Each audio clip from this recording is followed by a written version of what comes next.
नमस्कार, हम प्रियांशु सिंह और आप सब देख रहल बानी टॉप 10 भोजपुरी इंडस्ट्री में फिर से एक नया विवाद चालू हो चुकल बाटे। जी आप सबके बता दें कि पवन सिंह जी वहीं पे कोनो यूट्यूबर के विवाद चल रहल बाटे, उ बारे में हम बात नहीं करे वाला।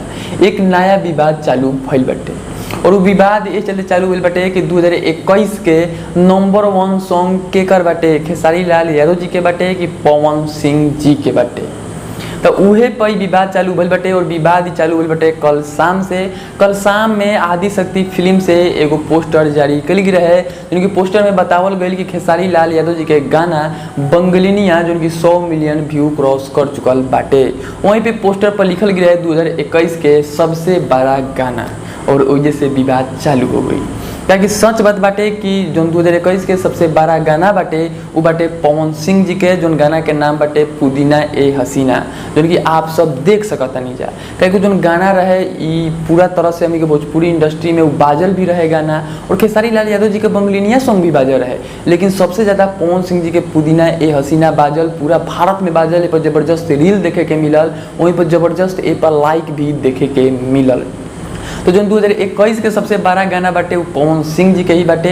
भले खेसारी लाल यादव जी के बंगलिनिया सॉन्ग हिट भइल रहे, बाजल रहे, लेकिन 2021 के सबसे बड़ा गाना खेसारी लाल यादव जी के नहीं खे, क्योंकि सच बाटे। आप सब भी जाके देख सकत तानी जा। तो एकरे पे विवाद तेज भई रहे, तो विवाद कोनो बातें नहीं कि आप सब जाके देख सकते हैं कि पवन सिंह जी के ही बड़ा गाना बाटे 2021 के, जो गाना के नाम बाटे पुदीना ए हसीना।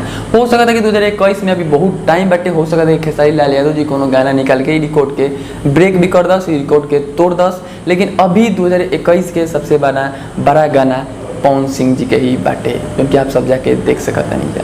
तो फिर से मिलम ताज़ा खबर के साथ। ये जो विवाद रहे पर बात करे बनी, और सीधे हम खुल के बोल रहा बनी कि नंबर 1 सॉन्ग जो बाटे वो बाटे पवन सिंह जी के, खेसारी लाल यादव जी के नहीं खे। हम इहो कह रहा बनी कि खेसारी लाल यादव जी के बंगलिनिया सॉन्ग जो कि बहुत हिट भी रहे, गाना बाजल भी रहे, बहुत अच्छा लाइक भी मिल रहे, पे बहुत अच्छा रील भी बना रहे, लेकिन आप सब जाके अपन आँख से देख सकते हैं कि पवन सिंह के व्यू खेसारी लाल यादव जी से ज़्यादा बाटे और 2021 के नंबर 1 सॉन्ग बाटे।